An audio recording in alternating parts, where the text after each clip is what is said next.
Bienvenidos a Rompiendo Fronteras. El día de hoy llevaremos a cabo un tema bastante interesante. Quiero presentarles a Sergio Toledo. Sergio es especialista clínico de intervención en Terumo Medical Colombia. Sergio, bienvenido, muchísimas gracias y adelante. Hola, Carol, muy buenas noches para ti y para todos los asistentes a este webinar. Para nosotros como Terumo Colombia es muy importante contribuir para espacios de educación continua y de discusión clínica que aporte a la formación de todos ustedes. Y es por eso que en la noche de hoy nos complace contar con la presencia de unos grandes referentes a nivel nacional y regional. Ellos son el doctor Javier Maldonado, cirujano cardiovascular y jefe del servicio de cirugía cardiovascular de la Fundación Santa Fe y de la Clínica Colombia en Bogotá. Y de igual forma el doctor Javier Mor, cardiólogo intervencionista de la Fundación Santa Fe de Bogotá también. Ellos nos van a hablar durante los próximos minutos del abordaje de los pacientes con enfermedad coronaria compleja y su alternativa terapéutica, cuándo realizar cirugía o cuándo llevar a un intervencionismo coronario percutáneo o PCI. Pero antes de darle la palabra a nuestros speakers, quisiera recordarles a todos los asistentes que pueden hacer sus preguntas o comentarios en el chat de esta sesión.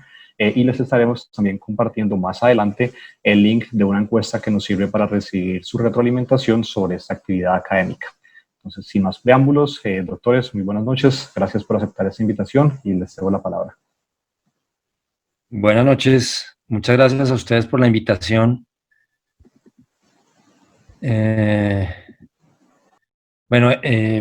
Hemos decidido que yo empiece y que Javier siga después. Muchas gracias a todas las personas que se están uniendo al Zoom y a nuestros hostes por la invitación. Este tema de enfermedad de multivaso compleja es un tema que a mí me ha interesado mucho desde hace mucho tiempo y que yo siempre, desde que empecé mi formación por ahí en el 90, esperé encontrar en un libro o en un artículo que me dijera exactamente quién operar y a quién intervenir con angioplastia o con stents. Pero desafortunadamente en esa época no lo teníamos. La idea es que revisemos rápidamente cómo podemos hacer para trabajar en equipo y ofrecerle a nuestro paciente la mejor opción de revascularización y que este paciente tenga los mejores desenlaces. Desde el año 2014, las guías europeas de revascularización miocárdica nos dicen ya con indicación clase 1 que los pacientes con enfermedad multivaso deben ser evaluados y sometidos a un protocolo institucional que debe ser establecido por lo que ellos llaman HATIM o equipo multidisciplinario, que debe incluir mínimo la presencia de un cardiólogo clínico, un cardiólogo intervencionista y un cirujano cardiovascular. Por supuesto, para esto se necesita que haya una muy buena relación de trabajo entre los diferentes grupos interdisciplinarios médicos, lo cual desafortunadamente, como ustedes lo saben y lo han visto, no siempre sucede. Hay muchos factores que pueden afectar la decisión de qué hacer con un paciente con enfermedad multivaso y vamos a revisar rápidamente algunos. Primero, la presencia de diabetes mellitus. Vamos a ver que los pacientes diabéticos en general con enfermedad multivaso van mejor con cirugía que con intervención percutánea. La función ventricular también es uno de los criterios que tenemos que tener en cuenta en nuestros pacientes. La anatomía es importantísimo. En cuanto a la anatomía, para ser más objetivo, utilizamos un puntaje Syntax, que ahorita vamos a ver de dónde viene ese puntaje. La terapia antiplaquetaria dual también es importante. ¿Por qué? Porque algunos de los pacientes que nosotros podemos someter a angioplastia e implante de stent probablemente puedan tener una contraindicación para tener terapia antiplaquetaria dual, por lo menos por tiempo prolongado, de tal manera que esos pacientes a veces terminan en cirugía porque no pueden ser sometidos a terapia antiplaquetaria. La voluntad del paciente también es importante tenerla en cuenta. Nosotros tenemos que a nuestro paciente decirle los pros y los contras de las diferentes opciones y el antecedente de revascularización miocárdica, porque si nuestro paciente tiene enfermedad multivaso y, por ejemplo, fue revascularizado quirúrgicamente y tiene en ese momento un puente de mamaria interna permeable, pues es un paciente que haremos todo el intento posible de revascularizarlo con angioplastia antes de volverlo a operar. Por el contrario, si el paciente fue operado, pero no se le puso un conducto de mamaria interna y tiene una mamaria adecuada, no conectada, pues a lo mejor ese paciente con anatomía compleja puede ir a una nueva cirugía utilizando la arteria mamaria interna. También es importante tener en cuenta la experiencia de los grupos en el hospital en que cada quien trabaja. Hay que tener en cuenta la experiencia en cirugía y la experiencia en intervención percutánea. Y esto tiene mucho que ver con el número de procedimientos que se hacen al año. También tener en cuenta la tecnología disponible en cada una de las instituciones, porque debe poderse hacer de la mejor manera la revascularización, tanto quirúrgica como percutánea, en la mayoría de los centros. Hay un último factor que yo quería mencionar aquí y que no está en las guías. Hay un micrófono abierto. Gracias. Hay un último factor que yo quería mencionar acá y que no está, por supuesto, en las guías, y es el ego. Ustedes, que algunos son médicos, algunos han trabajado con cirujanos cardiovasculares y algunos con cardiólogos intervencionistas, han podido ver que el ego de los cardiólogos intervencionistas y de los cirujanos es bastante grande, y eso hace muchas veces que no se pueda trabajar en equipo buscando siempre, como debemos hacerlo, el mejor desenlace para nuestro paciente y olvidándose de los egos personales y de las situaciones personales. Esta es la principal razón por la cual en los pacientes diabéticos con enfermedad multivaso se les debe llevar a cirugía. Este es el ensayo clínico más grande publicado en New England Journal en 2012 con pacientes diabéticos y enfermedad multivaso que fueron aleatorizados a cirugía o revascularización percutánea. Es el Freedom, se llama el Freedom. Y fíjense las curvas de Kaplan-Meier a los 5 años. En el desenlace compuesto de muerte e infarto, la cirugía fue significativamente mejor que la angioplastia, y en muerte la cirugía fue significativamente mejor que la angioplastia. Eso quiere decir que el paciente diabético con enfermedad multivaso en general le va mejor con cirugía, no solamente en mejores tasas de reintervención, sino en infarto y en muerte. Hay otro punto que yo quería tratar aquí, y es el análisis de las lesiones. Este, por supuesto, es un corte patológico de una lesión aterosclerótica coronaria severa. Aquí estamos viendo la pared del vaso, y todo esto es placa aterosclerótica y lo que queda de luz. Esto es, por supuesto, una lesión que es severa y que requiere algún tipo de intervención. Sin embargo, en un estudio que se llama el FAME, publicado ya hace 11 años, que fue un ensayo clínico que aleatorizó pacientes a ser evaluados con enfermedad coronaria, a ser evaluados con angiografía coronaria y con el ojo del cardiólogo intervencionista versus la reserva de flujo fraccional, que es una técnica que utilizamos hoy en día con bastante frecuencia, que es una guía que se mete en la arteria coronaria y simplemente determina un gradiente de presión a nivel de la lesión. Cuando la reserva de flujo fraccional es mayor de 0,8, eso quiere decir que la lesión es hemodinámicamente no significativa y no tiene que intervenirse ni por cirugía ni por angioplastia. Fíjense que en el estudio FAME, casi el 60% de las lesiones que los cardiólogos intervencionistas consideraron severas tenían una reserva de flujo fraccional de 0,8, mayor de 0,8. O sea, no eran severas. Casi 10% de lo que se consideró enfermedad de 3 vasos no era enfermedad ni siquiera de un vaso. Y solamente 14% de los pacientes que por angiografía se consideraron enfermedad de 3 vasos eran en realidad enfermedad de 3 vasos por reserva de flujo fraccional. Entonces, muchas veces hay que tener en cuenta que el famoso reflejo oculoestenótico del cardiólogo intervencionista hace ver lesiones donde no las hay, y por eso a veces es muy importante hacer este análisis fisiológico de la lesión para determinar qué vasos intervenir y cómo intervenir.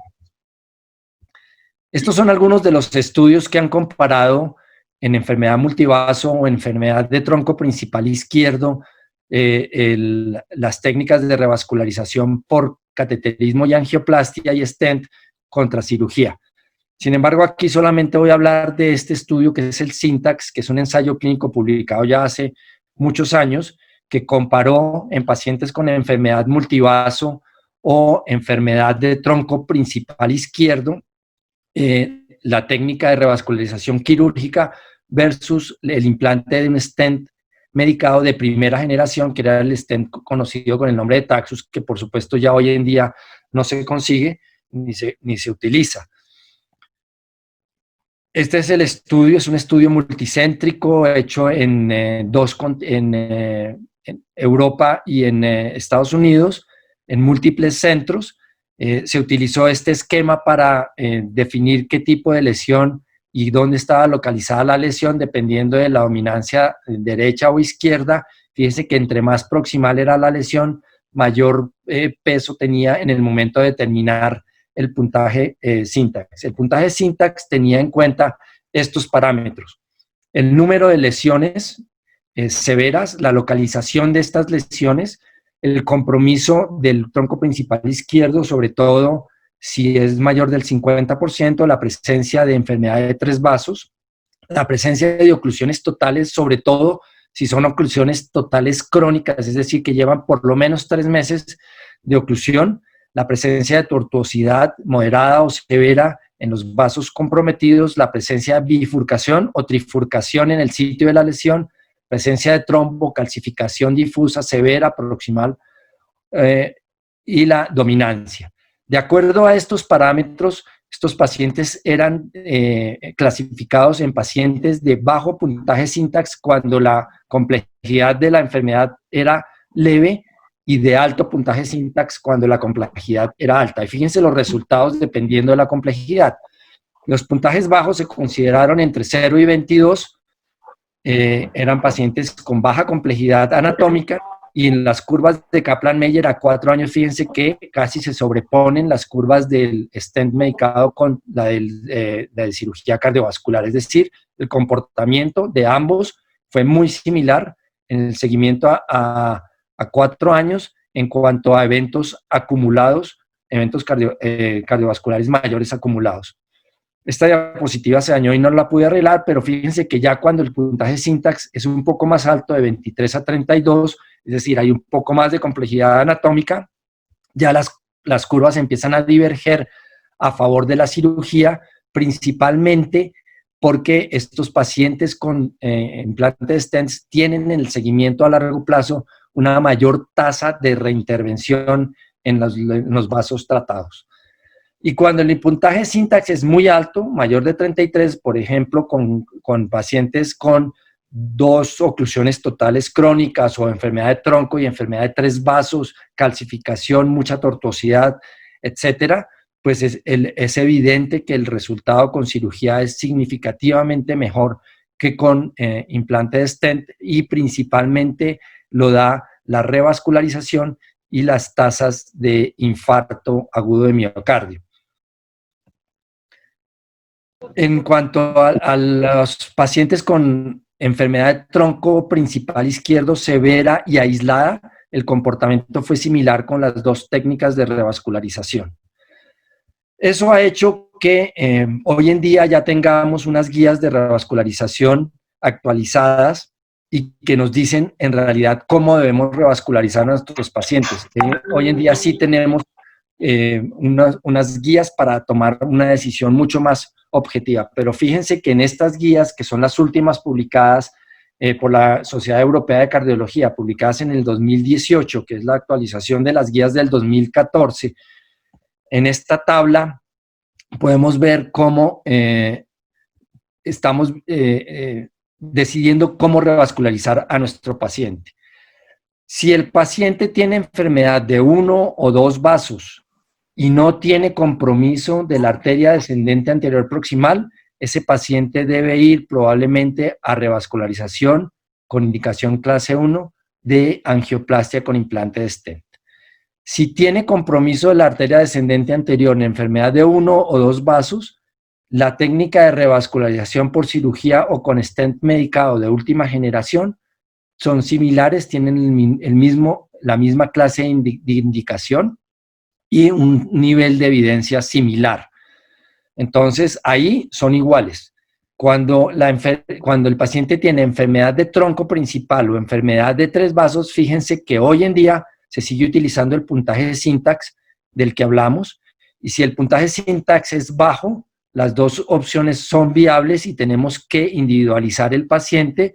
Si el puntaje de Syntax es intermedio o alto en enfermedad de tronco o en enfermedad de 3 vasos, probablemente ese paciente vaya mejor con cirugía. Y si el paciente es diabético, fíjense que el paciente diabético con puntaje Syntax bajo podría ir a cualquiera de las dos, pero con puntaje Syntax intermedio o alto, el paciente prácticamente está contraindicado, que se ha llevado a intervención percutánea con stents medicados.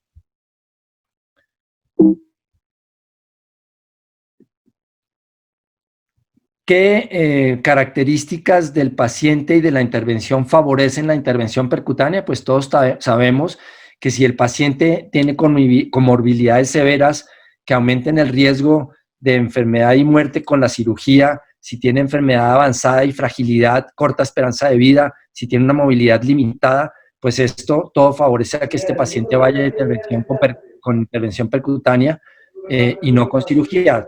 Lo mismo, si el paciente tiene un puntaje Syntax bajo, es decir, que la complejidad anatómica es baja, probablemente este paciente le va a ir también muy bien con intervención con angioplastia de stent y no con cirugía.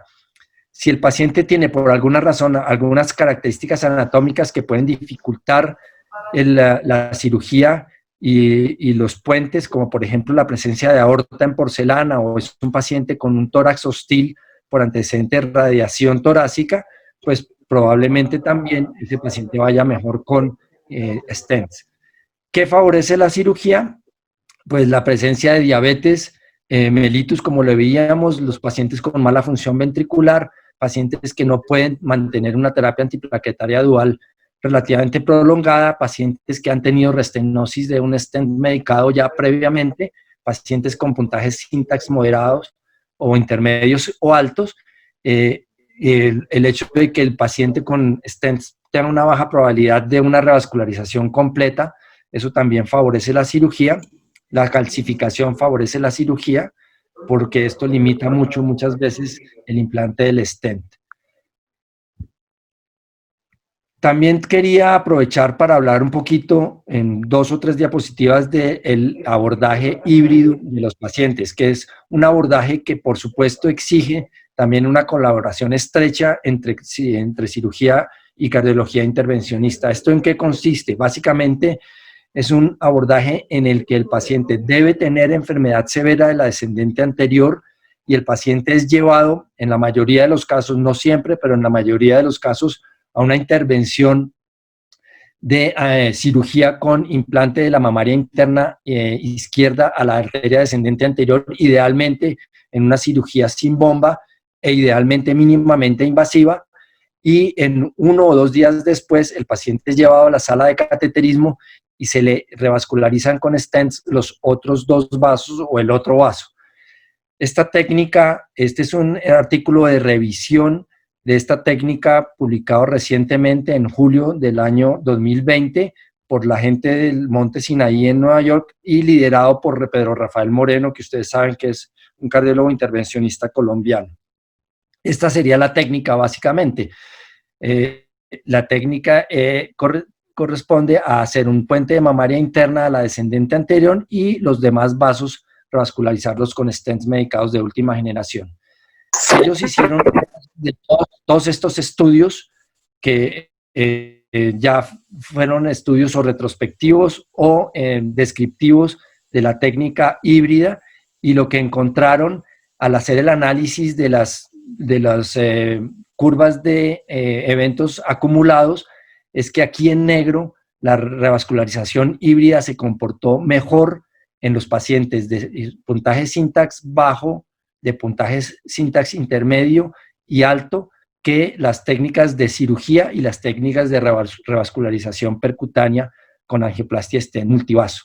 Entonces, yo lo que creo es que probablemente esta técnica de revascularización híbrida que, como lo decía, requiere de un compromiso de trabajo en grupo muy importante. Es una técnica que va a ser en el futuro muy, muy importante para los pacientes con enfermedad multivaso. ¿Qué ventajas tendría esta técnica híbrida? Pues que estos pacientes se recuperan mucho más rápidamente, que al no meterlos en bomba y al hacer una cirugía mínimamente invasiva, los eventos neurológicos, la cirugía, perdón, el sangrado y la infección es mucho menor, estos pacientes pueden tener una permeabilidad muy alta de la arteria mamaria interna a largo plazo y de los stents medicados de última generación, que probablemente tienen mucho mejor permeabilidad que los injertos venosos, que esto haría que teóricamente estos pacientes tuvieran una mejor sobrevida. Para concluir, entonces lo que probablemente debemos hacer es que, con base en todo lo que acabamos de decir, debemos buscar un tratamiento que se ajuste a cada uno de nuestros pacientes de manera individual, pero ese análisis individual de nuestro paciente se debe hacer, ojalá, con un equipo multidisciplinario que nos ayude a tomar la mejor decisión para nuestro paciente. Este equipo debe incluir, como lo decía, al cardiólogo, el cardiólogo intervencionista y al cirujano cardiovascular. Y para finalizar, invitarlos a todos ustedes a que sigamos trabajando en equipo sin que ninguna de nuestras limitaciones permita que no le llevemos a nuestros pacientes el mejor tratamiento posible para su enfermedad. Muchísimas gracias y dejo de compartir pantalla.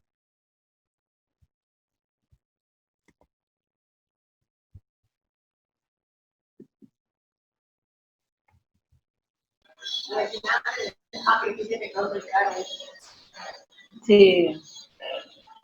¿A dónde la vecina? Muy bien. Carol, ¿podemos seguir ya? Sí, señor, doctor, adelante. ¿Están viendo la presentación bien? Sí, señor, está perfecta. Ok, perfecto. 20 minutos, Javier, 20 minutos. Hágame el favor, me prende el cronómetro, ¿yo? No, yo me gasté 20 minutos. Bueno, muy bien. Aquí, entonces,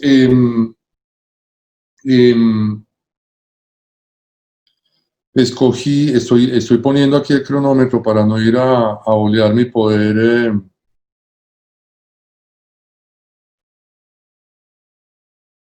Perfecto. Y poder discutir al final. Escogí estar después de Jorge para poder debatir y rebatir lo que él dijo sin problema. ¿No? Mentiras, Jorge. Bien, quiero comenzar tal vez por el final de la conferencia de Jorge. Esta fue una revisión de literatura que presentaron el grupo de Ramón y Cajal y del Gregorio Marañón de Madrid, España, en donde presentaron lo que Jorge les mostró de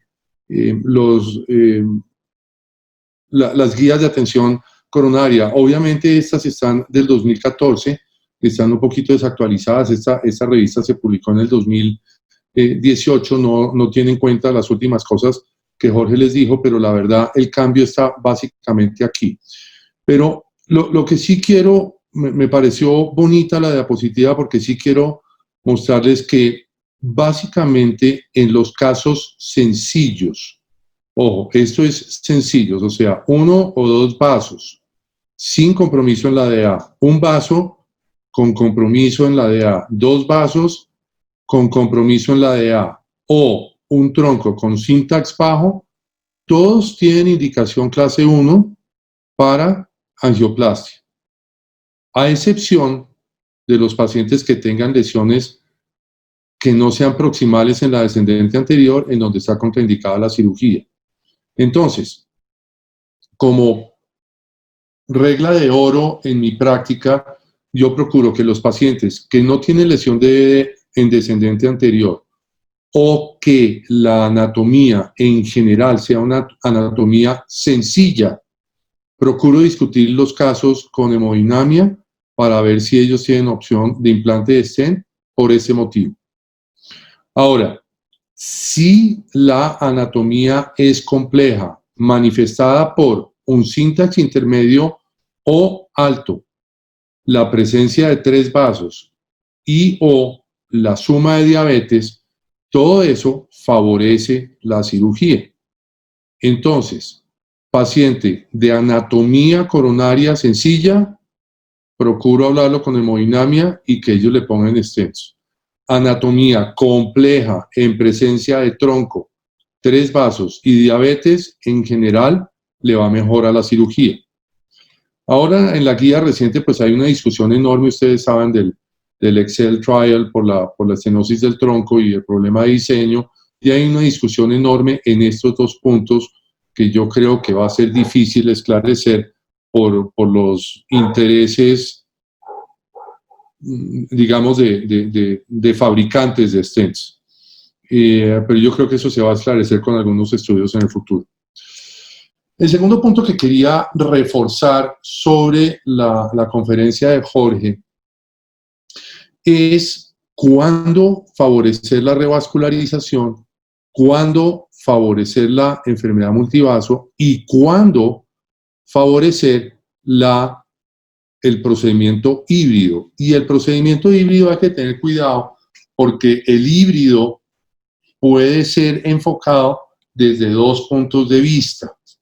Uno es el enfoque desde el punto de vista intraoperatorio, es decir, el enfoque no planeado, y lo que Jorge habló muy claramente, que es el enfoque planeado preoperatorio. Yo creo que son 2 cosas distintas.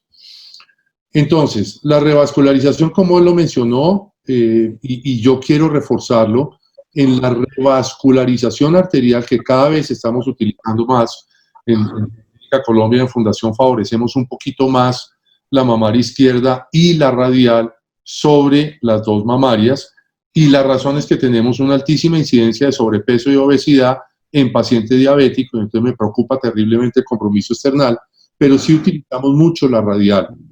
La longevidad de esos bypasses es muy buena. Y además, si hacemos esa sobre la mamaria izquierda, pues el abordaje de evitar la aorta ascendente, pues es una situación a favor de la revascularización. Ahora, en angioplasia, como muy bien lo mencionó Jorge, tiene muy baja complicación, muy baja incidencia de ACVs, y lo que es supremamente importante ahora es que hay una recuperación muy temprana, rápida, y retorno al trabajo de manera temprana.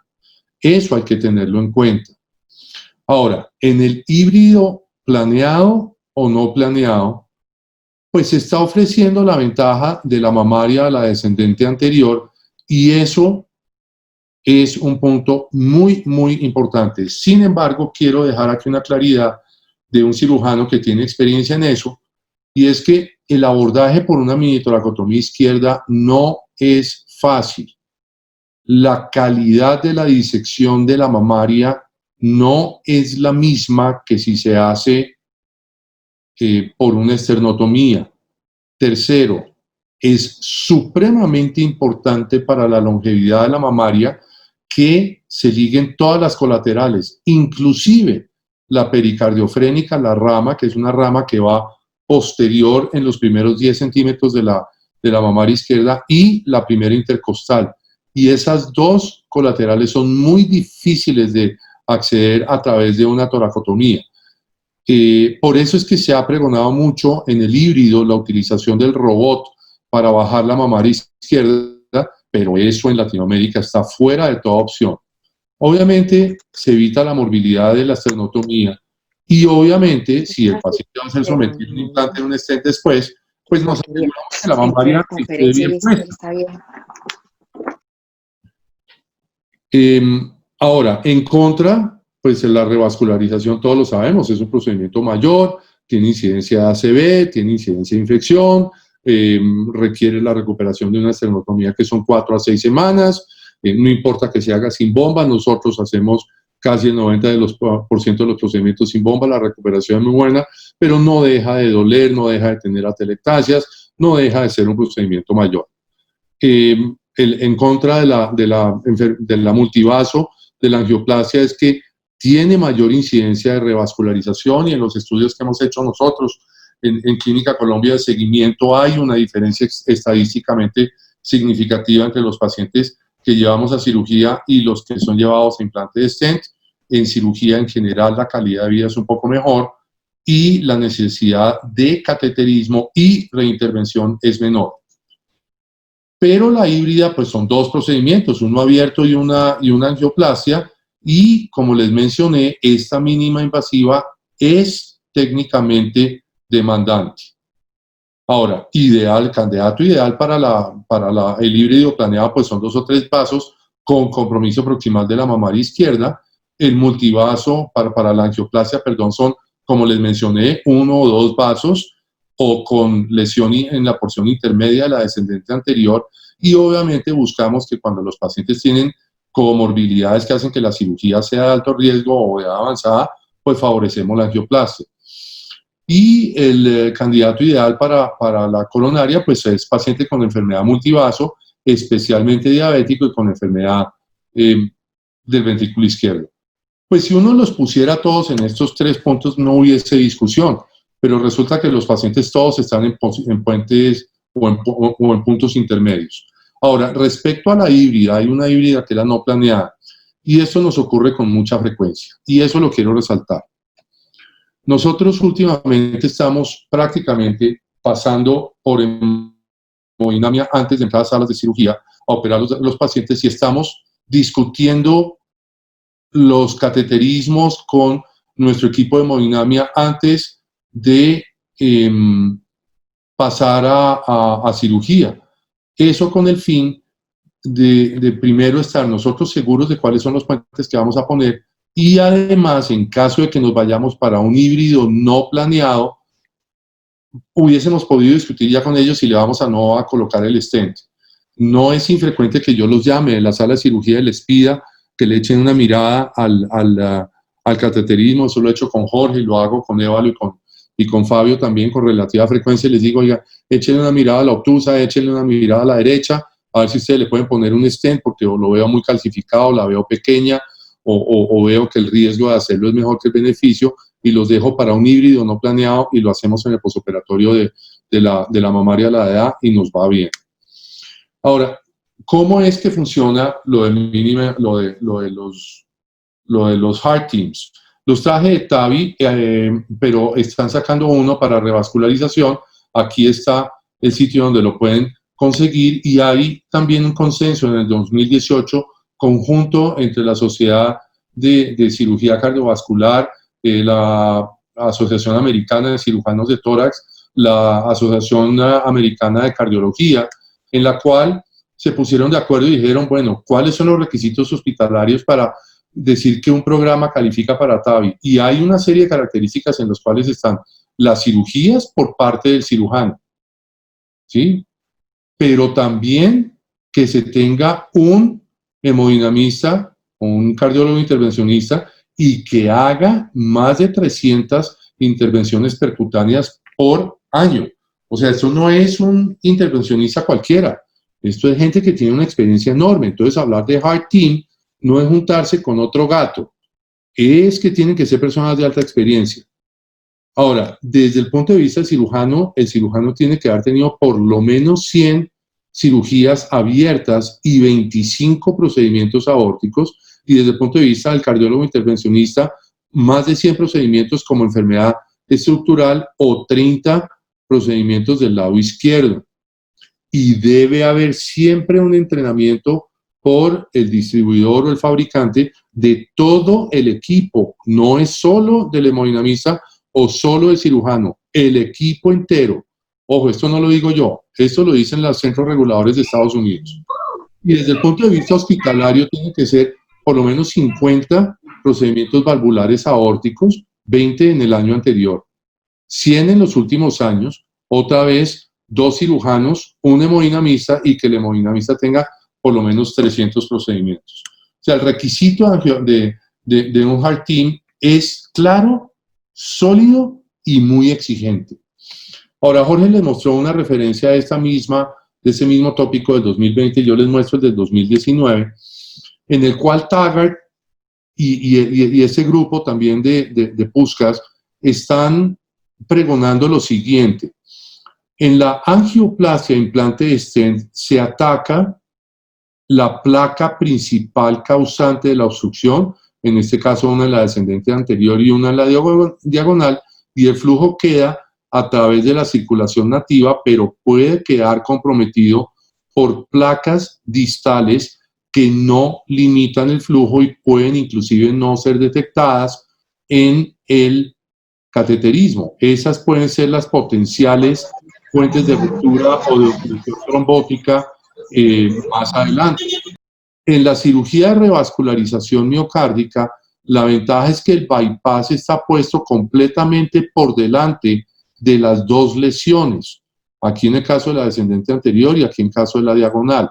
Esto favorece que al tener un flujo prioritario por este lado, se estimulan circulaciones colaterales y una serie de colateralidad interna que no se obtiene con el stent, y eso a un largo plazo favorecería la permeabilidad de los puentes y el resultado, o explicaría mejor la razón por la cual a un largo plazo la revascularización miocárdica bien hecha tiene menos riesgo de infarto, menos riesgo de procedimientos de diagnóstico invasivos posteriores.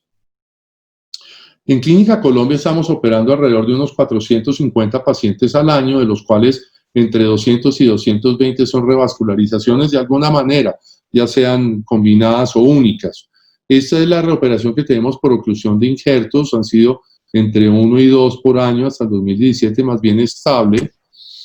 Y miren cómo la incidencia de infarto perioperatorio, tuvimos un pico en el 2018, pero ha venido disminuyendo de manera constante y progresiva. Esto no obedece a que hayamos aprendido, pues yo creo que la experiencia es supremamente importante, como la mencionó Jorge. Yo creo que la mano del cirujano es clave. Yo creo que la escogencia del paciente es muy importante. Yo creo que el manejo del posoperatorio es absolutamente vital, pero yo creo que las razones son el que estamos asegurando que el paciente sale con los puentes permeables de la sala. Y eso se los voy a explicar ahora cómo lo hacemos. Y este es el número de stents que estamos colocando en el posoperatorio en procedimientos híbridos no planeados, y pueden ver ustedes cómo la curva ha venido aumentando. En el 2018 de pronto pudo haber estado relacionado el pico de los infartos con el número de stents posoperatorios, en que no tuvimos una buena escogencia del paciente en procedimiento híbrido, en mandarlo más bien a poner stents en el posoperatorio en lugar de tratar de poner un puente. Pero si vemos la tendencia a trabajar en común con nuestros hemodinamistas, va hacia la alza, y yo creo que eso es muy importante. Como le mencionó Jorge, esto no es de mandarle al paciente, esto es de sentarse, tomarse un tinto, discutir el paciente y hablarlo con ellos, antes y después. Yo creo que esta es la razón por la que en Clínica Colombia han cambiado las cosas. Estamos con el Medicity. Este es un aparato, un flujómetro que se le pone al injerto una vez hacemos el puente, y hacemos la medición del flujo, el índice de pulsatilidad y el llenado diastólico. Lo miramos aquí. Este es el flujo que se está obteniendo a través del puente. Este es el índice de pulsatilidad y este es el llenado diastólico, y se ve pues el programa, la calidad la calidad de la señal y el flujo que se ve en la pantalla. Aquí está pues una mamaria de un paciente que hicimos hace un par de días, en donde el flujo a través de la mamaria son 64 mililitros, el índice de pulsatilidad está en 1.5 y el llenado diastólico está en 80. Nosotros buscamos que el flujo esté siempre por encima de 10, que el índice de pulsatilidad esté por debajo de 5, hay grupos que escogen que sea 3.5, y el llenado diastólico sea por mayor al 60%. Bueno, Jorge, con 3 minutos y medio restantes, ¿qué tal si nos vamos para una discusión de unos casos? ¿Les parece? Perfecto. ¿Cómo lo manejamos, Carol? Doctor, ¿me escucha? Perfecto. Doctor, no sé cuál sea como la directriz que ustedes, junto con el doctor Moore, nos puedan dar para el abordaje de estos casos clínicos. Listo, entonces vamos a hacer lo siguiente. Si quieren, yo les presento el caso, la historia clínica y el cateterismo. Y no sé si de pronto habrá manera de que les manden las preguntas o de pronto alguien pueda participar abriéndole el micrófono para que haga la pregunta. ¿Qué les parece? Sí, doctor, es perfecto. Ok. Listo. Entonces, va el primer paciente. Espérense, yo cierro aquí el chat. Entonces, este es un paciente de 63 años que llegó con un cuadro de hora y media de dolor precordial severo. Jorge me pidió el favor que le dijera si era un infarto con elevación o sin elevación del ST. Hice la tarea, Jorge. Era con elevación del ST. Con una historia de dislipidemia y hipertensión arterial mal controlada.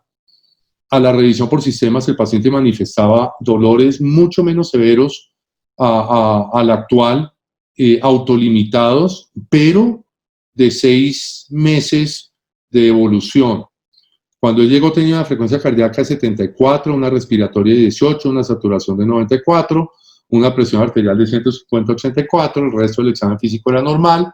Le tomaron un electro que mostró un infarto inferior y parece que era más bien como un espejo, en espejo de un infarto anterior. Le pusieron aspirina, ticagrelor, nitroglicerina, enoxaparina, atorvastatina y lo pasaron a una angioplasia primaria. Y eso es lo que mostró la angioplastia. Entonces, tiene la inyección en la izquierda. Ustedes me disculpan que no lo pude poner en loop, pero yo creo que son suficientemente explicativas. Se ve una obstrucción muy proximal en la descendente anterior. Tiene algunas lesiones en la circunfleja, sobre todo en la primera obtusa marginal, que es pequeña, aquí, y en la coronaria derecha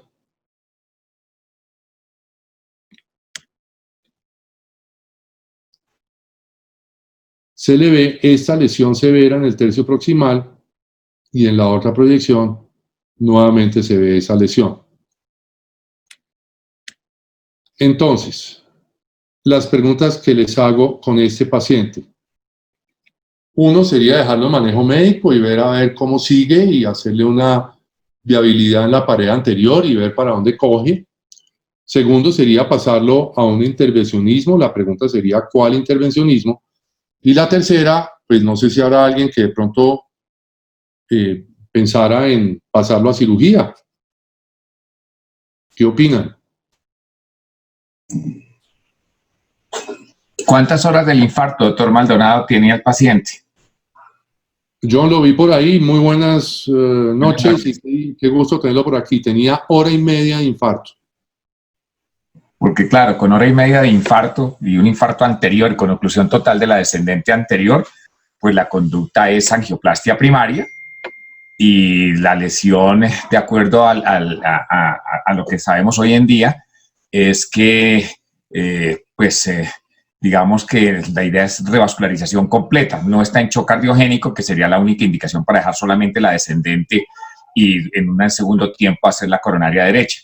Y como no está en shock cardiogénico, las guías, el complete específicamente, lo que habla es que vamos a hacer revascularización completa, de forma tal de que, y esa revascularización completa la puedes hacer en la misma intervención o por lo menos durante la misma hospitalización. Pero creo que con hora y media y un infarto anterior en curso, la conducta es una angioplastia primaria. Jorge, ¿usted qué opina? Yo estoy de acuerdo, claro. Hoy en día, pues no creo que haya alguien que no diga que en un infarto anterior de 1 hora y media el paciente no deba ser llevado a sala de cateterismo para intentar hacer una angioplastia primaria. Lo otro que vale la pena decir es que es raro que un paciente con infarto agudo que nosotros llevemos a la sala no lo revascularicemos nosotros y lo pasemos a cirugía. Es muy raro. Puede suceder, porque puede suceder que no logremos reperfundir el vaso, pero en general, cuando nosotros así nos encontremos con una anatomía compleja en el marco de un infarto agudo en las primeras 6 horas, ese paciente siempre intentamos revascularizarlo con angioplastia primaria y después ya veremos si se lleva a cirugía en un segundo tiempo, si hay necesidad o si podemos nosotros terminar el procedimiento en el mismo procedimiento o en un segundo tiempo. Nosotros siempre estamos haciendo la revascularización completa en segundo tiempo en la misma hospitalización, no en la misma intervención. Venga, yo les hago una pregunta así como ánimo de discusión. No hace ningún cambio el que sea la amputación tan pegada a la circunfleja y al tronco.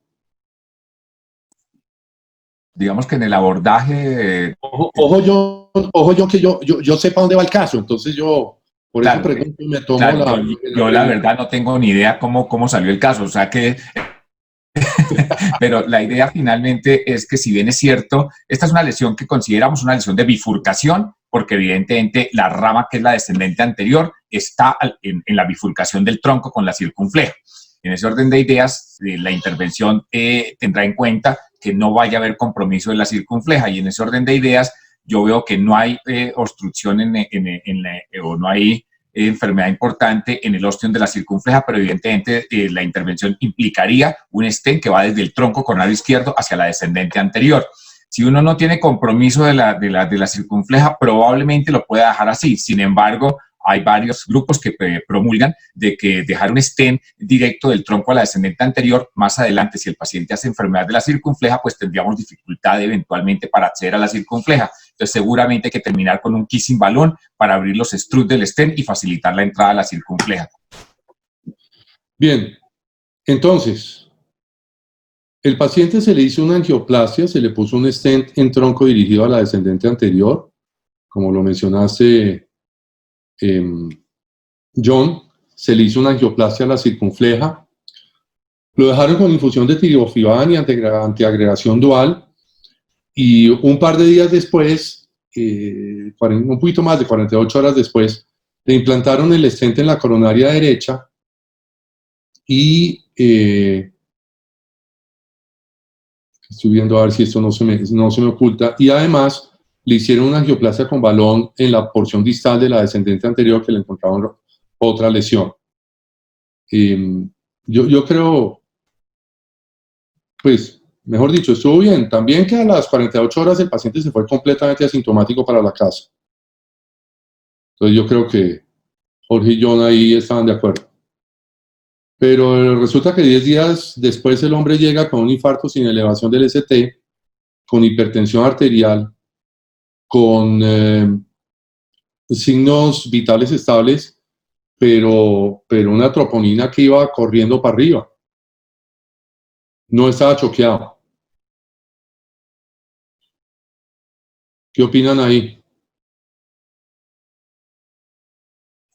Lo que pasa, Darío, es que con 10 días la troponina, digamos, todavía podemos tener una troponina elevada porque pues, en el metabolismo de la troponina y el infarto podemos esperar hasta 2 semanas después de que la troponina esté alta. Obvio, si la troponina con la que se fue el paciente estaba ya en un nivel bajo, entre comillas, y volvemos a tener un nuevo ascenso de la troponina, pues es altamente probable que haya tenido un reinfarto. Y la otra cosa es que tú hablas ahí de hipertensión arterial, pero no sé si es que está muy hipertenso y entonces estábamos hablando de que tiene una hipertensión no controlada en un paciente con un evento coronario reciente, pues es más fácil que estos pacientes hagan nuevamente, digamos, un infarto tipo, ya no 1, sino 2 por incuria miocárdica por la hipertensión arterial. Pero, digamos, esas serían las 2 probabilidades para esa elevación o nueva elevación de troponinas en este paciente. Sí, yo les mencioné lo de la hipertensión claramente antes, porque un paciente mal adherente a los antihipertensivos y en ese segundo cuadro llegó con la presión elevada, llegó con 150-100, pero claramente tenía un infarto, un nuevo infarto, y las troponinas que habían ido bajando empezaron a subir. Entonces, lo llevaron a cateterismo de nuevo y miren lo que encontraron.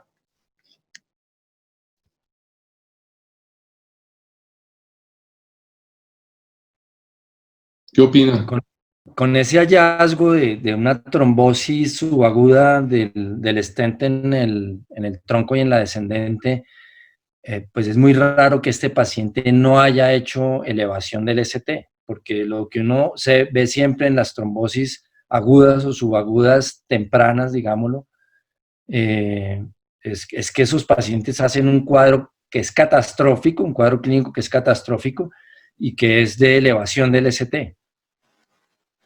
Pues Jorge, a mí lo que me sorprendió de ese caso fue exactamente eso, que yo estoy pensando, si no sería que ese paciente no hizo una trombosis aguda, sino hizo una trombosis subaguda, que se fue instaurando desde el momento de implante del stent, que no fue fácil, el implante de ese stent fue dificilísimo. Pero bueno, total. Javier, nosotros no vimos las imágenes del resultado inmediato, pero si el paciente terminó con tirofiban, si es muy factible, y la imagen inicial sí mostraba una carga trombótica muy alta, entonces es muy factible que él haya quedado con trombo residual en la descendente anterior y que haya quedado con flojo alterado en la descendente anterior. Y eso favorece claramente la trombosis aguda y subaguda temprana. ¿Ustedes están viendo ahí la pantalla mía, Jorge? Sí. ¿Están viendo el cateterismo que estoy presentando en...? Sí, doctor. Ok, voy a ver si les puedo correr todas las imágenes.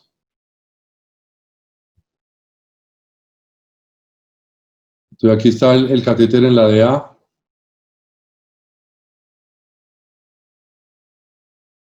Sí, John, si me dicen, si quieren que pare, me avisan. Aquí están inflando el catéter en la DA. Ahí no estamos viendo. La imagen que estás mostrando no es de la coronaria derecha, la que se ve ahí. Y está deteniendo. Sí. Dame un segundo. Denme un segundo y ya les arreglo ese problema.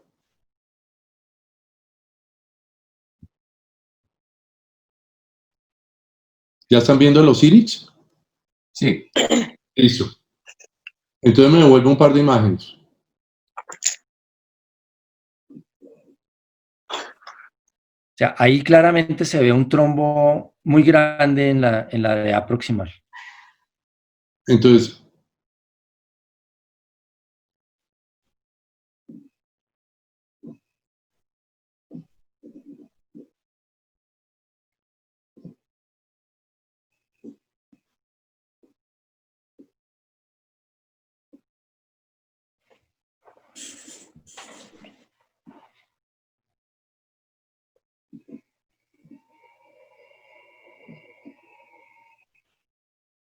voy a adelantarme un par porque estos son un jurgo y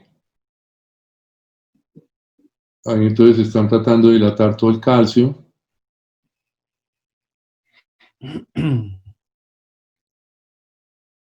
Y en última me voy a ir para el final.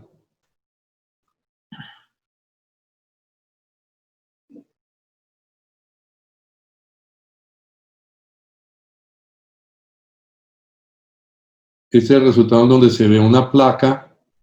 Por eso era mi pregunta, John, una placa que se ve prácticamente saliendo en el tronco.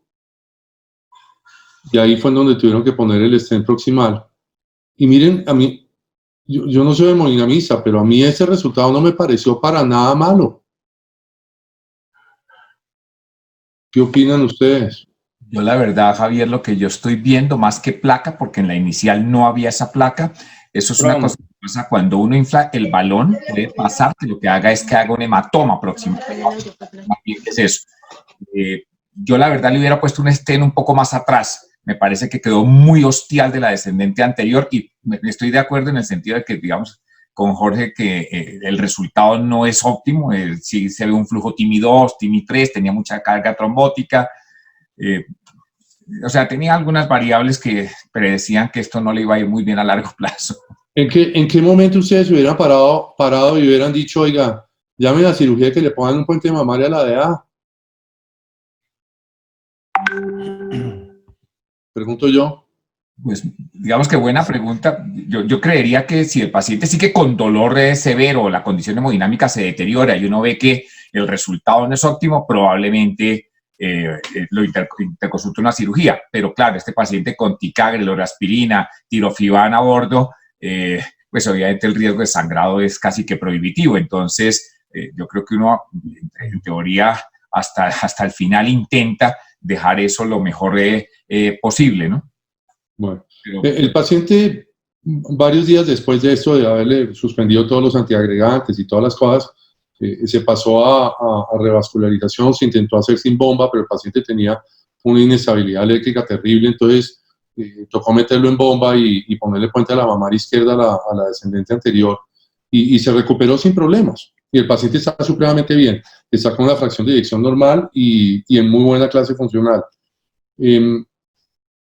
Pero quise traer el caso porque, pues, contrario a lo que ustedes pensaron, yo sí, cuando vi el caso inicialmente, estoy hablando cuando lo operamos, a mí sí me pareció que esa lesión estaba muy proximal en la descendente anterior y me parece que de pronto hubiera sido, en términos de seguridad para el paciente, de pronto una mamaria a la edad y un puente de Safena a la derecha, para no haber acabado en todo eso, pues con el retrovisor es mucho más fácil, pero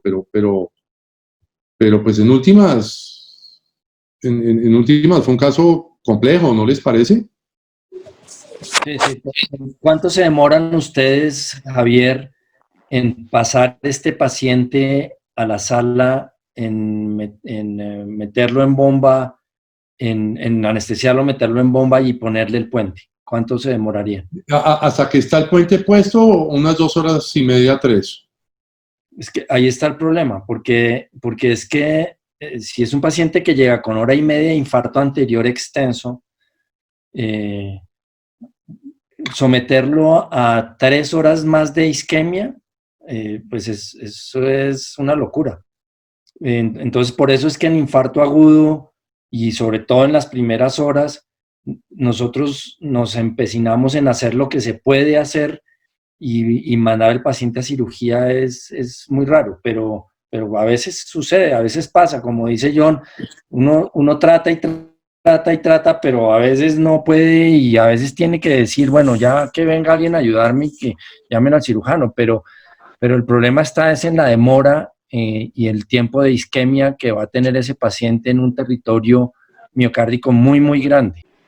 Jorge, Sí. ¿puedo actuar? Nicolás Jaramillo. Hola, ¿Cómo está, Javier? hombre, qué bueno escucharlo. Yo, Nico. Gracias. Aquí los veo. Muchas gracias, excelente. Muchas gracias a ustedes por ese aporte. No, yo estoy completamente claro con Jorge y con John. Yo, como intervencionista, el problema es cuando nosotros absorbemos ese tipo de pacientes en donde tenemos una alternativa que es abrir o abrir.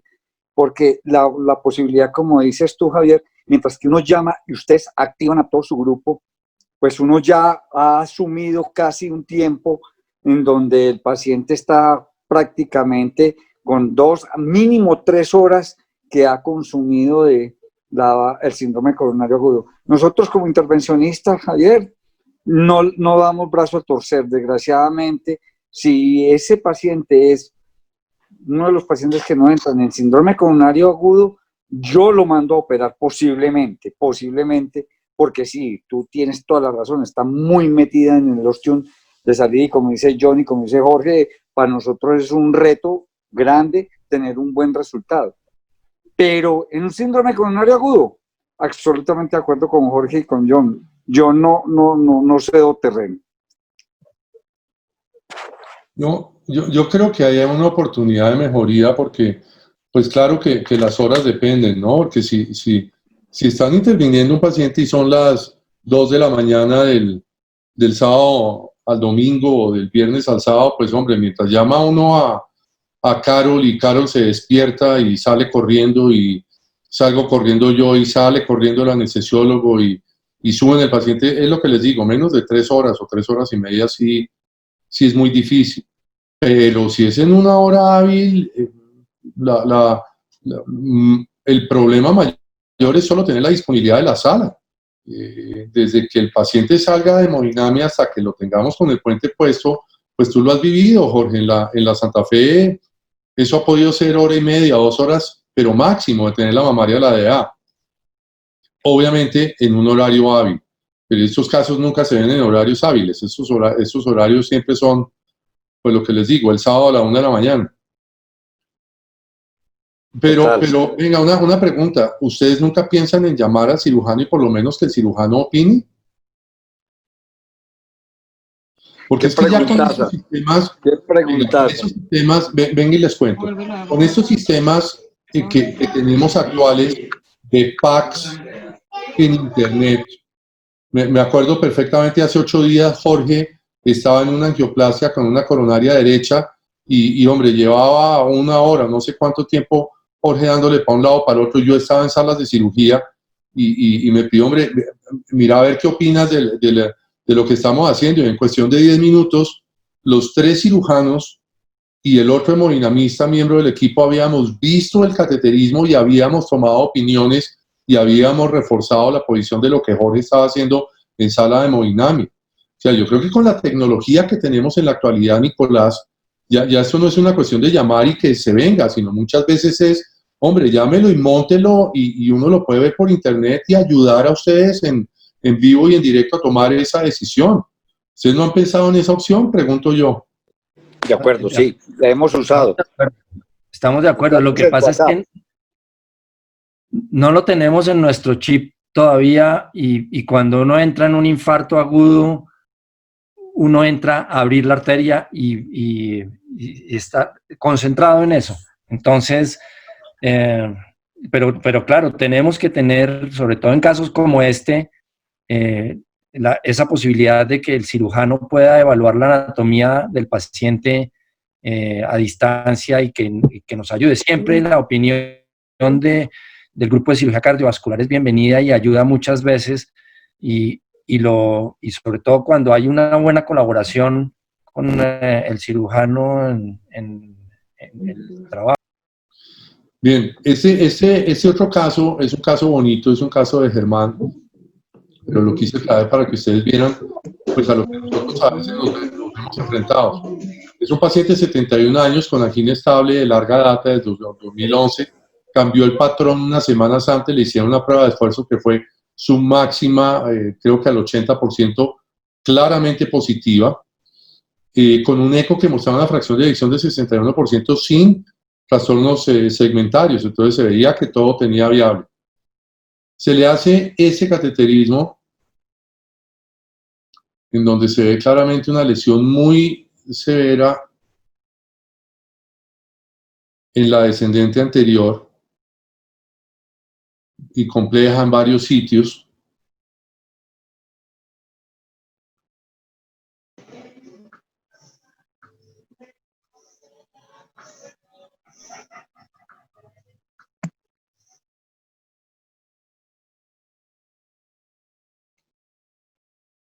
Aquí se ve la lesión muy compleja con alguna lesión en la circunfleja distal y una dominancia izquierda y la derecha que está hipoplásica llena de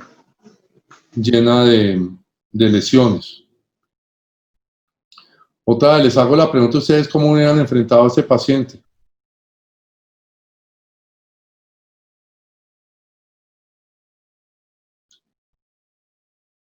Hagamos la pregunta a Nicolás. Nicolás, ¿usted hubiera mandado a operar al paciente o le hubiera puesto un stent a la DEA y a la circunfleja? Yo creo que pediría una evaluación en conjunto con el grupo. Sí, totalmente de acuerdo, porque la posibilidad de las dos, sea la intervención mía o sea la intervención del cirujano, yo creo que ahí va en conjunto. Pero sí, es una decisión de grupo. Este era un paciente especialmente difícil. Estoy buscando dónde está la lesión aquí en esa bifurcación, era la parte compleja. Pero bueno, Germán lo pasó y le hizo una revascularización sin bomba con una mamaria a la descendente anterior sin ningún problema. Y resulta que se encontró la primera obtusa pequeña y además completamente incamiocárdica. Inclusive estuvo pensando en meterla en bomba y hacerla en bomba, pero con buen criterio llamó a hemodinamia y hemodinamia dijo que le podían hacer la intervención a la circunfleja. El paciente, 72 horas después de esto, se llevó a este procedimiento.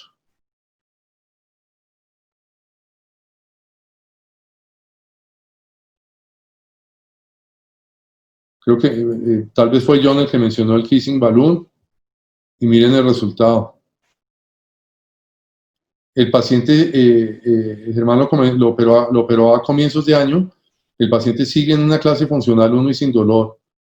Entonces yo quise traer este caso porque me parece que ilustra muy bien el que es un procedimiento híbrido intraoperatorio en el cual el cirujano, si me permiten la palabra, no se debe ensañar en colocar el puente, pero tampoco en despreocuparse y dejar al paciente con una revascularización incompleta y no hacer partícipe a nadie. Yo creo que el hecho de haber llamado al grupo de Moviname, que el grupo de Moviname lo hubiera visto y le hubiera dicho, oiga, yo sí creo que le puedo poner el puente, y haber sacado al paciente de la sala con la idea de poner el puente electivo en el postoperatorio fue una decisión basada en el bienestar del paciente, y yo creo que eso era el punto que Jorge quería transmitir en la conferencia de él y que yo quería terminar con la presentación de los casos míos.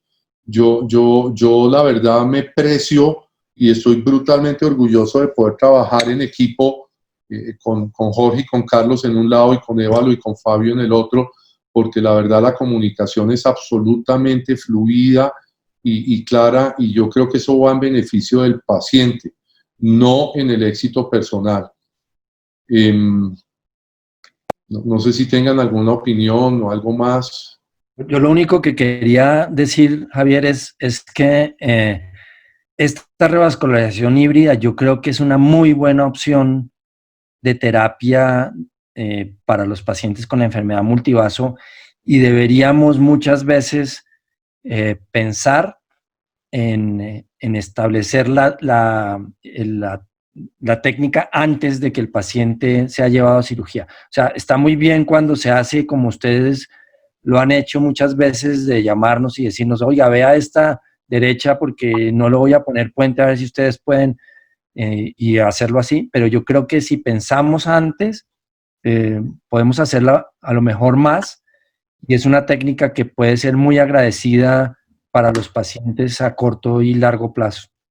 No tengo la más mínima duda, Jorge, y por eso les quise mostrar la diapositiva de cómo ha venido aumentando el número de injertos, perdón, de injertos no, de stents postoperatorios en los pacientes nuestros cardiovasculares. Yo sí creo que eso va, como tú lo dices, en beneficio al paciente.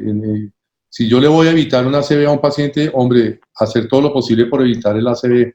Yo sí creo que eso es clave. Buenas noches, Javier. Con Hola. Sergio Estrada, de Cali, ¿Cómo está? de la clínica Dime. No, pues felicitarlos por las charlas muy buenas, la verdad. Necesitamos ese tipo de retroalimentación. Hacerte dos comentarios. Uno, nosotros hacemos mucho híbrido con el abordaje de la mini esternotomía inferior, sobre todo en pacientes que son de 80 años, pacientes que nadie quiere acceder. Nosotros hacemos una mini esternotomía baja en T, y entonces tenemos acceso a ambas mamarias, tanto a la derecha como a la izquierda. Y en los vasos circunflejos, pues generalmente sí los procedemos a hacer con los stent. Tenemos muchos años haciendo esto y nos ha ido muy bien. ¿Sí? En la otra pregunta del primer caso, realmente no hacemos cirugía en infarto agudo. O sea, los metemos siempre y cuando estén en choque cardiogénico, que es una cirugía de rescate. Porque, pues, afortunadamente ese caso te llegó a ti 10 días después y no te llegó con esa carga inmediata de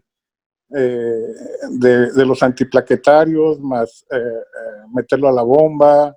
O sea, ese paciente en un infarto agudo, pues te puede salir hasta en un choque cardiogénico, ¿no? El resultado no es el mismo 10 días después a uno en infarto agudo. Entonces, nosotros realmente no lo hacemos. Pero queda la posibilidad, más que nada, el resumen que haces, que me parece excelente, en cuanto cuando menos pedir opinión, que eso es una cosa, una responsabilidad compartida, tanto en la parte de la cirugía como en la parte de la intervención. porque también es cierto que cada vez estamos interviniendo tanto por hemodinamia como por cirugía pacientes muy, muy complejos. Y no nada más con esas lesiones coronarias, sino con procedimientos combinados y en pacientes de edad muy avanzada. Eso es lo que realmente estamos ahora tratando de hacer lo mejor que se pueda, y las unidades de cuidado intensivo tienen que tener, pues obviamente, un manejo extraordinario para ese tipo de pacientes que cada día van a ser más, ¿sí? Nosotros acá en Cali, la gran mayoría de los pacientes que recibimos ya tienen 1, 2, 3 stents, ¿sí? Entonces, pues eso me parece que el fin de la charla, los grupos quirúrgicos, el poder tener accesos a una buena comunicación entre los grupos clínicos y los quirúrgicos es extraordinario. Yo los felicito, la verdad. Gracias, Sergio. Carol, ¿cómo estamos de tiempo? Porque veo que llevamos 15 minutos fuera de tiempo. Sí, doctor, tenemos solamente 2 preguntas en el chat, si me permite hacerlas, y ya serían las preguntas para cerrar. Tenemos por acá una pregunta. Después de la intervención, ¿se envían a rehabilitación? ¿Y qué tipo de tratamiento de rehabilitación le dan a este tipo de pacientes, doctor? Es una pregunta de pronto un poquito más para Jorge, pero nosotros hacemos rehabilitación cardíaca en todos los pacientes, todos. Ya sea que estén en un infarto sin tratamiento, en infarto con tratamiento implante de stent, y claramente por revascularización miocárdica los llevamos todos a rehabilitación. La rehabilitación involucra, primero, pues la parte del ejercicio. Segundo, una parte que me parece supremamente importante es un tratamiento psicológico enfocado a la angustia que tienen estos pacientes. Estos pacientes todos salen pensando que quedan disminuidos y que sus capacidades físicas están terriblemente limitadas, y la familia también, entonces hay que abordar eso. Y tercero, les damos un enfoque también nutricional, que yo creo que es un saludo a la bandera, porque a los 3 meses todo el mundo está comiendo la misma vaina. El chorizo y la longaniza, esa vaina van metidas entre el chip y son muy complejas. No sé, Jorge, ¿tú si opinas algo más? No, la rehabilitación cardíaca en todos los pacientes con síndrome coronario agudo, pacientes intervenidos con cirugía con stents, tiene indicación clase 1A, o sea, hay que hacérsela a todos los pacientes. Hay programas diferentes, cada institución tiene un programa diferente, pero en realidad la base es lo que Javier acaba de decir. Doctores, muchísimas gracias. Doctor Moore, tenemos una pregunta y creo que va encaminada a usted. Buenas noches. En aterectomía rotacional en intervenciones percutáneas para evitar llegar a cirugía cardíaca, ¿qué tan factible es esto? La aterectomía rotacional es una herramienta que se ha utilizado desde hace por lo menos 20 años, básicamente para ampliar el espectro de tratamiento en pacientes con enfermedad calcificante difusa y severa. Son pacientes probablemente malos candidatos para cualquiera de las 2 técnicas, o implante de stent o revascularización miocárdica, porque la calcificación difusa y severa pues limita que se pueda hacer una buena anastomosis distal, y de la misma manera la calcificación severa y difusa hace que muchas veces los stents o no se puedan poner o queden subimpactados.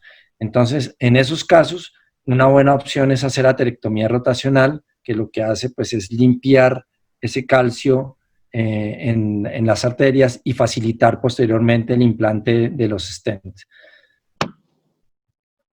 Doctor, muchísimas gracias. Carol, yo ahí hago una opinión.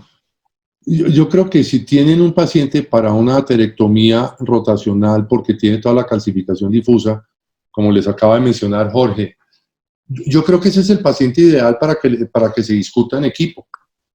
Claro. Yo creo que es mucho lo que Jorge y yo hemos trabajado, en que yo pienso que él no le puede poner el stent y él le pone el stent y queda perfecto, y viceversa, que él piensa que yo no le puedo poner el puente y entro yo allá y me encuentro unos vasos divinos y la cirugía es absolutamente limpia y tranquila.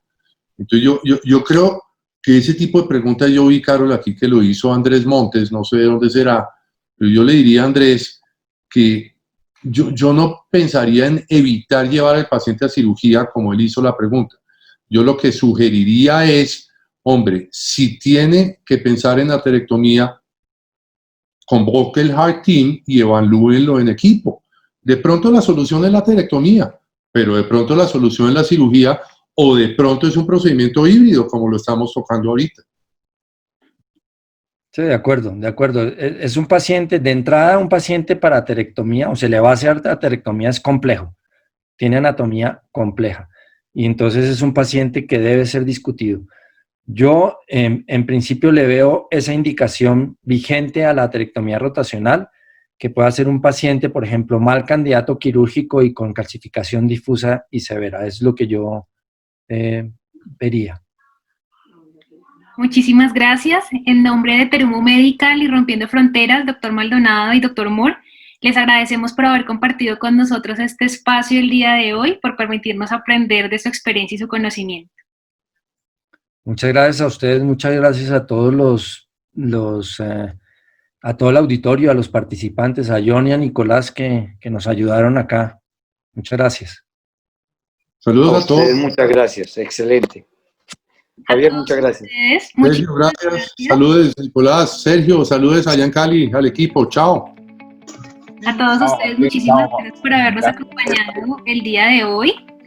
Queremos invitarlos el próximo jueves, que realizaremos un panel acerca de estrategias para la prevención de insuficiencia o falla renal después de cirugía cardíaca. Muchísimas gracias y nos vemos en 8 días. Hasta luego.